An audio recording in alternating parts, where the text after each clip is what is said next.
እንኳን ደህና መጡ ዶክተር ደብረጽዮን ገብረ ሚካኤል። እንኳን ደህና ቆየሽ። መልካም። እስቲ ባለፉት 8 ወራት የአብይ አህመድ እና አገሩ አብሮቹ በትግራይ ህዝብ ላይ ወረራ ፈጽመዋል። የትግራይ ህዝብም ይህንን የተቃጣበትን ወረራ መክቶና ቀልብሶ አንጸባራቂ ድል አስመዝግቧልና ይህ የተገኘው ድል እንዴት ነው የሚገለጸው? እስቲ በዚህን ጀምር። እንደ ነሳሽው ይሄ ያለፈው 8-9 ወር ያው የቀጠለ ነው። ትግሉም ስላለ ከባድ ፈተና፣ ከባድ የጦርነት፣ ከባድ የጥፋት ጊዜ ነው የነበረው። የትግራይ ህዝብ በስም ህግ ማስከበር ሲጨፈጨፍ ሁሉም ግፎች የሚባሉት በሰው የሚደርሱ ሳይሆን በሰው በፍጡራን የሚፈጸም ሳይሆን በአርመኒዎች በሰይጣን ተላላኪዎች ሊፈጸሙ ሊገመቱ የሚችሉ ግን የሰዎች ያልሆኑ ከባድ ጥፋቶች በህዝባችን እና በትግራይ ላይ ደርሷል። በዚህ ሂደት ህዝቡ በጥፋቱ ብቻ ሳይሆን መብቱ በመነፈጉ ከዛም አልፈው ብዙ ጉዳቶች በጥይት በረሃብ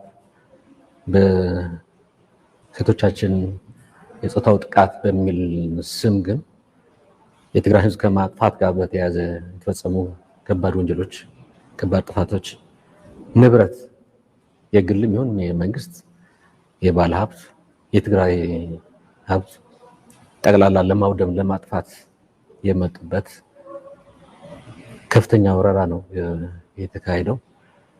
ስለዚህ የትግራይ ህዝብ ድሮም ለመብቱ የሚታገል ነው። ድሮም ለጉልበተኞች ተገዢ አልነበረም። በዚህ ጊዜ የታዩት ወራሪዎች ለፈጸሙት ጥፋቶች እንደምንም ብዬ አልፈዋለሁ ሳይሆን መስዋዕት ከፍዬ ታግዬ መብቴን አስረግጣለሁ፣ ከዛም አልፎ ጥፋተኞች ወደ ህግ አቀርባቸዋለሁ ብሎ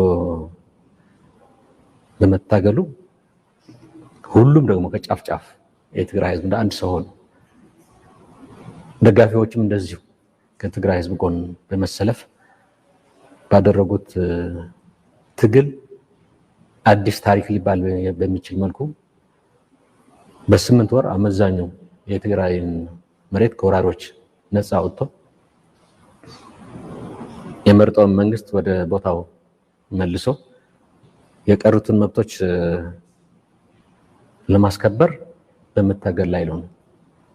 ለዚህ ይሄ ያለፈው ሂደት ራሱ ታሪክ ነው፣ አዲስ ታሪክ ነው። ተመራማሪዎች ቢያጠኑት ይሻላል። ግን በ8 ወር እንደዚህ አይነት ከባድ ወረራ ለመቀልበስ አመርቂ የሆነ ድል በማስመዝገብ አዲስ ክስተት ሊሆን የሚችል ታሪክ ነው በትግራይ የተሰራው። ዞሮ ዞሮ ቁም ነገሩ ህዝቦች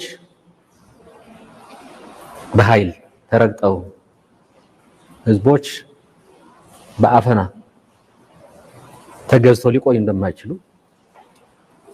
በትግራይ ደግሞ ሊቆዩ አይችሉም ብቻ በ8 ወር ሁሉንም የሚገላብጡ ኃይሎች እንደሆኑ የህዝብ ኃይል ከሁሉም በላይ ከብዙ መሳሪያ ከብዙ ገንዘብ በላይ የሆነ በዓላማ የተመሰረተ ጠንካራ ኃይል የህዝብ ኃይል እንደሆነ የህዝብን ኃይል የሚያሸንፍ አቅም እንደሌለ በተጨባጭ ያስመሰከርንበት ድል ነው ማለት ይቻላል። መልካም። አሁን የትግራይ ህዝብ የደረሰበት የትግል ደረጃ እንዴት ነው የሚገለጸው? ጦርነቱ አሁን እንደቀጠለ ነው ያለውና መዳረሻው የት ነው? እንዴት ነው? ምንድነው የምንጠብቀው ከዚህ በኋላ? የትግሉ የደረሰበት ደረጃ ለመግለጽ መነሻ ማድረግ ያለብን የትግሉ ዓላማ ምን ነበረ ነው። 3 የሚሆኑ ነገሮች አስቀምጠን ነበር እንደ ዓላማ የትግሉ ብለን የያዝነው። አንዱ ያው ግልጽ የሆነ ወራሪዎች ከትግራይ ጠራርጎ ማስወጣት ነው። ሁለተኛው በትግራይ ህዝብ የተመረጠው መንግስት ወደ ቦታው ህዝቡን ወደሚያገለግልበት ደረጃ ስራው እንዲሰራ ማድረግ ነው። ሶስተኛው የትግራይ ህዝብ የራሱ ዕድል በራሱ መወሰን አለበት የሚል ነው። እነዚህ አንኳር የሆኑ ዓላማዎች ነው ያስቀመጥናቸው። ነው ሊዘረዘር የሚችሉ ነገሮች አሏቸው። ለምሳሌ ይሄ በደል የፈጸሙ ግፍ የፈጸሙ ወደ ፍርድ የማቅረብ የሚሉት ሌሎች ነገሮችን መጨመር ይችላል። ግን ዋናዎቹ ሶስት ናቸው። ስለዚህ ትግሉ የደረሰበት ደረጃ ከዚህ ማየት እንችላለን ማለት ነው። አንዱ የትግራይን ከወራሪዎች ነፃ ማውጣት በሚለው በአብዛኛው ነፃ ወጥቷል፣ ግን የሚቀረን ስራ አለ። ለዚህ የመጀመሪያው ዓላማ ሙሉ በሙሉ አልተሳካም። በአብዛኛው ለማሳካት አይደለም እኛ የትግሉ ያስጀመርነው እንቀጠልነው ሙሉ በሙሉ ለማሳካት ስለሆነ ቀሪ የትግራይ ቦታዎች በወራሪዎች ስር ያሉ ህዝቦቻችንም እየተሰቃዩ ስላሉ ገና ነው የጎደለ ነገር አለ፣ ያላሟላ ነው አለ። ለቀጣይ ትግልም ምክንያት ነው ማለት ነው። ሁለተኛው የተመረጠው መንግስት ወደ ቦታው መመለስ የሚለው ይሄም በአብዛኛው ተመልሷል፣ ግን ትግራይ ሙሉ በሙሉ ነፃ ስላልወጣ ከወራሪዎች የቀሩ አስተዳደሮችም አሉ። የህዝብ አስተዳደሮች ወደ ቦታቸው አልተመለሰም። ያው የክልሉ ዋና ከተማ የትግራይ መንግስት ማዕከል ስለሆነ የትግራይ ዋናው የክልሉ መንግስት ወደ ቦታው መጥቷል ማለት ይቻላል። ግን መንግስት ማለት የክልል በትግራይ መቀሌ ላይ ያለው ብቻ አይደለም። ሙሉ በሙሉ እስከታች ያለው መዋቅሮች በሙሉ ወደ ስራ መግባት ስላለባቸው ይሄም በአብዛኛው ተሳክቷል ማለት ይቻላል። ግን ሙሉ ሊሆን አልቻለም፣ ሙሉም አይደለም። ሙሉ ማድረግ አለብን። ሶስተኛው ዓላማ ይሄ የትግራይ ህዝብ የራሱን ዕድል በራሱ የመወሰን መብት የሚለው እሱ ገና ነው። ገና ጦርነት ላይ ነን ያለ ነው። ጦርነቱ ሲገባደድ ይሄ ሄዶ የትግራይ ህዝብ የወደፊት ዕድል የሚወስንበት ሁኔታ ተፈጥሮ የትግራይ ህዝብ ምን መሆን እንደሚፈልግ ቀጣይ ጉዞ የሚወስንበት ነው። ስለዚህ ይሄ ገና ነው። ሶስተኛው ዓላማም ገና ነው ማለት እንችላለን። ሁለቱም ዓላማዎች ናቸው በአብዛኛው ተሳክተዋል፣ ቀሪ አላቸው። ሶስተኛው ግን ገና ሊጀመርም አይችልም። በእንደዚህ አይነት ሁኔታም ሊጀመር ስለማይችል መመቻቸት የሚገባቸው ነገሮችም ስላሉ ከሁሉም በላይ ሰላም መምጣት አለበት። ሂደቱ ራሱ መታየት አለበት። ስለዚህ ሶስተኛው ገና ነው።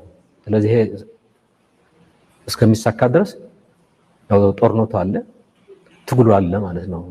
ስለዚህ ሶስተኛው ዓላማን ለማሳካት በመጀመሪያና በሁለተኛ ደረጃ የተቀመጡትን ሁለቱን ዓላማዎች ሙሉ በሙሉ የማሳካት ትግል ይቀጥላል። መልካም ይጨምሩበት ማብራሪያ ካለ? አይ እሱ ነው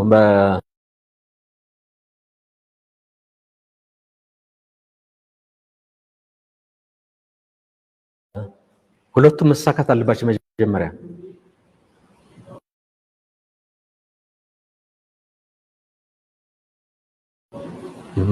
ሄዶ የሁለቱም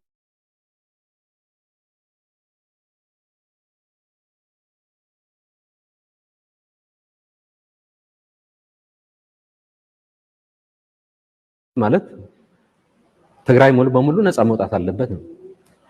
ትግራይ ሙሉ በሙሉ ነፃ ካልወጣ በከፊል የራሱ ዕድል በራሱ ይወስን የሚለው ቀልድ ነው፣ ሊሆን አይችልም። ስለዚህ የትግራይ ህዝብ ሙሉ በሙሉ ነፃ ሆኖ መንግስቱም ያው ስራውን እስከታች እየሰራ ይህንን ስራ ማመቻቸትና ማስፈጸም የሚገባው ስለሚሆን ግዴታ ነው። ሁለቱም የግድ መሳካት አለባቸው። ሶስተኛውን ለማሳካትም መሰራት የሚገባቸው ተጨማሪ ስራዎችም ስላሉ ይሄኛው እስከምናሳካ ድረስ እኛ በጦርነት ላይ ነው ያለን። መልካም። አብይ አህመድ እንግዲህ ከትግራይ ባለፉት 8 ወራት ባጋጠመው ውጊያ ወይም ጠንካራ መከላከል በደረሰበት ወታደራዊ ኪሳራ ፖለቲካዊ ኪሳራ፣ ዲፕሎማሲያዊ ኪሳራ እንደደረሰበት የሚታወቅ ነው። ይሁን ግን እሱ ትግራይን ለቆ ሲወጣ ለትግራይ ህዝብ አስቤ ነው የጽሞና ጊዜ ሰጥቼ ነው የሚለው ነገር በአንድ በኩል አስቀምጧል። እንደዛም እያለ ግን አሁንም ለጦርነት ከፍተኛ ዝግጅት እያደረገ ነው። በተለያየ የሐሰት ዘመቻ ወይም ስም በማጥፋት ዘመቻ አሁንም የኢትዮጵያን ህዝብ ወደዚህ ጦርነት እየማገደ ነው ያለውና ይህ አካሄድ እንዴት ነው የሚታየው? እንግዲህ በተለያዩ መልኩ ተገልጿል። የተኩስ ማቆሙ ተብሎ የተገለጸው ማለት ውሸት እንደሆነ ተኩስ ማቆም የሚባል ነገር በፌደራል መንግስት በሀገሪቱ መከላከያ ሰራዊት ምንም የለም። ይሄ ታዲያ ለምንድን ነው እንደዛ ያሉት የሚለው በግልጽ ማስቀመጥም አለብን። ከዛ በፊት ግን አሁን ሁለት ነገሮች ናቸው ያስቀመጡት። አንዱ አርሶ አደሩ ብለን አስበን ነው የክረምት ጊዜ ስለሆነ ማረስ ስላለበት መዝራት ስላለበት ራሱን መመገብ መሆን የሚችልበት ሁኔታ መፈጠር አለበት እና ከውጭ እርዳታ እንዳንለምን ይህንን ለማስቀረት በሚል ነው የገለጹት። ሁለተኛው ያው የበጎ አድራጎት ስራው የተጎጂዎቹንም ድጋፍ በቀላሉ እንዲያገኙ እንቅፋት እንዳይፈጠር በሚል ብሎ አስቀምጡታል። ሁለቱ ነገሮች ማየት ይቻላል። ይሄ እውነት ነው ወይ በመውጣታቸው ሊፈጸም የሚችል ወይም እያሉም ይህንን ነገር በሚመለከት ምንድን ነው ሲሰሩ የነበረ? ይህንን ለማስቀጠል ከሆነ አስበው ማለት አርቀን አስበን ነው፣ ብስለት ነው፣ ዊስደም ነው በሚል ነው ሲገለጽ የነበረውና አርሶ አደሩ ማሰብ እንደ መነሻ የሚወሰድ ከሆነ በወጡበት ጊዜ ነው ወይ መውጣት የነበረባቸው? ለክረምት ብለን እንዲሰራ ብለን ነው ያሉት። ለአርሶ አደሩ ቢታሰብ ኖሮ ቀደም ብሎ ነው መውጣት የሚገባቸው። ምክንያቱም ክረምቱ ቀደም ብሎ ነው የጀመረው። በጊዜም አንጻርም ያው ከእህሎቹ አይነቶችም ስናይ ቀደም ብሎ መዘራት የነበረባቸው አልፈዋል። ስለዚህ በድንገት የተነገረ እንጂ አርሶ አደሩን አስበው ለአርሶ አደሩ አርቆ አስተዋዮች በመሆናቸው የመጣ አይደለም። ቢሆን ኖሮ ቀደም ብለው አይ ክረምቱ የመጣ ነውና ያው ማረስም ስላለብህ መውጣት አስፈላጊ ነው ብለን ስለምናምን ብሎ መውጣት ይችሉ ነበር። ግን ጊዜውም አልፏል። የቀረበ የተወሰነ ቢኖርም ጊዜው ካለፈ በኋላ ነው የወጡት። ሌላው ግን ለአርሶ አደሩ አሳቢ ከሆኑ ምርጥ ዘር፣ መዳበሪያ፣ ሌሎች ነገሮችንም ማቅረብ አለባቸው። አስፈላጊውን ዝግጅት ያስፈልጋል። አርሶ አደሩ ዝም ብሎ አርሰ ብላ ይባላል። እንደ መንግስት ያው እንደምናውቀው ማለት ነው ልማታዊ መንግስት ብዙ ድጋፎች አሉ፣ አስቀድሞ የሚደረጉ ዝግጅቶች አሉ። ምን ሰሩ? ስለዚህ ይሄ ማለት ከዚህ አንጻርም ብናየው ውሸት ለአርሶ አደሩ ሌላውን ትተን ማለት ነው ወደ ጭፍጨፋው፣ ወደ ሌላ ዝርፊያው፣ ወደ ቃጠሎ ሳንገባ ማለት ወደ ተቋሙ ማፍረስ ሳንገባ እንዲሁ በጥሬው ከላይ አርሶ አደሩ በሚመለከት ምን አይነት እንትኖች ናቸው? እንዲሁ ስራው ሌላ ነው፣ ጥፋት ነው፣ መግደል ነው፣ መጨፍጨፍ ነው፣ ንብረቱን እህሉን መውሰድ ነው፣ በሬዎችንም ወይ መብላት ነው ወይ መግደል ነው። ያልተሰራ ስራ የለም። ስለዚህ እሱ በሌላ መልኩም ሊታይ የሚችል ነው። ግን ለአርሶ አደሩ አስበው እንዳልሆነ በድንገትም አሳቢ ሊሆኑ እንደማይችሉ ማስቀመጥ ይቻላል። ተረጂዎችም ተፈናቃዮችንም ለመደገፍ ነው የሚለው ምን ሲሰሩ ነበር? ከሰኔ 21 በኋላ አይደለም የተረጂ ጉዳይ አጀንዳው ዓለም በሙሉ ሲናገርበት የነበረ ነው። ያልተቆራረጠ ድጋፍ ወደ ተረጂዎች መቅረብ አለበት። ረሃብ ገብቷል። ሰው ሊሞት ነው፣ መሞትም ጀምሯል። እየተባባሰም ሊሄድ ነው። ስለዚህ ነፃ እንቅስቃሴ ፈቀድ በተባለበት ጊዜ ይታወቃል ትግራይ ላይ ምን ይሰሩ እንደነበረ። ማለት መንገድ መኪኖች ሲንቀሳቀሱ መንገድ እየዘጉ ወይም እየወሰዱ ወይም እየመለሱ የሆነ ቦታም ቢደርስም እየዘረፉ እንደ መንግስት ማለት ነው። የኤርትራ ሰራዊት ሌሎች ወራሪዎችን በሙሉ ማለት ነው እንቅፋት ፈጥሮ ነው የነበሩት። ስለዚህ በድንገት ለተረጂዎች አሳቢ ሊሆንም አይችልም። ስለዚህ ሌላው ጥፋት አሁን እዚህም ትተን ተረጂዎች ተፈናቃዮች ማለት የመጡት በእነሱ ምክንያት ነው። ሰፊ ወረራ በማካሄዳቸው ናቸው። የተፈናቃዮቹ ምክንያት እነሱ ናቸው ራሳቸው። ስለዚህ ለተፈናቃዮች አሳቢዎች ናቸው ሊሉ አይችሉም። ምክንያት እነሱ ስለሆኑ ወረራ በማካሄዳቸው እንጂ የተፈናቀለ ህዝብ እንደ ውጤት ማየት የቻልነው በእነሱ ምክንያት ነው። ስለዚህ አስበናል የሚለው ይሄ ነው፣ ቀልድ ነው የሚባለው ለዚህ ነው። ስለዚህ ይሄ የማጭበርበር ግን ለምን በድንገት እንደዚህ መሆነ ምለው ማየት አለብን። በሌላ በኩል ግን በአገልግሎቶች ያው ተዘግተዋል። ኤሌክትሪክ፣ ይሄ ቴሌኮም፣ በረራ፣ ሌሎች ትራንስፖርቶች፣ ባንክም ይሄስ የተዘጋው ለአርሶ አደሩ በማሰብ ነው ወይ?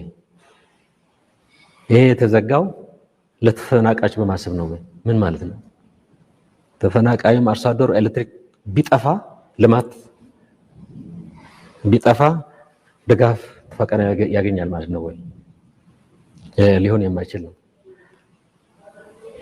የትራንስፖርትም እንደዛ ማለት ነው።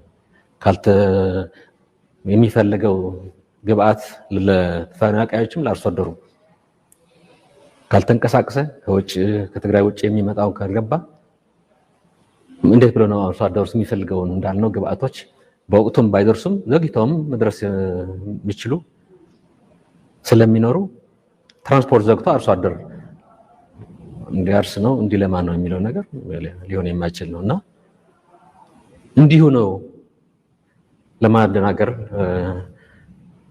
ሌላ እውነታ ለመሸፈን ተብሎ እየታወጀ እንጂ በተጨባጭ አርሶ አደሩን እንደማይደግፉ ከመጀመሪያም ይታወቃል። አርሶ አደሩን ሲያጠፉ የነበሩ ናቸው።